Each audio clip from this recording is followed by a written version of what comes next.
မှဒီကိုမင်းလိုချင်နေဆိုရင်မင်းဘယ်လောက်နဲ့တင်တောင်းနိုင်တယ်လဲငါ့ကိုအဲ့ဒါပဲတကောမဲ့ပြောမင်းမပြောနိုင်တော့ဘူးမလားအေးမင်းမပြောနိုင်ငါပြောမယ်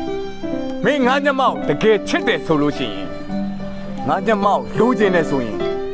မိဆုံဖဆုံနဲ့ငွေသိန်း100နဲ့လာတင်တောင်းတဲ့အဲ့ဒီနေကြရင်ငါညမောက်မင်းနဲ့ငါသဘောတူပေးလိုက်ဟုတ်ပြီလား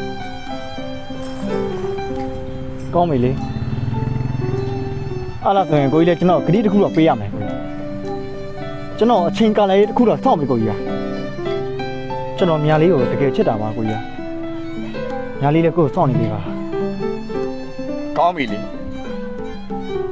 ငါလိုချင်တဲ့အတိုင်းအတာတစ်ခုကိုမိတ်တင်တောင်းနိုင်တယ်ဆိုရင်တော့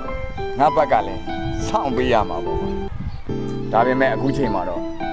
မင်းငါညမရဲ့နောက်လုံးဝကပ်ဖို့မစင်းသားနဲ့တော့ဒါညမလေးသွားမယ်မြားလေးကိုယ်စောင့်နေပြီပါနော်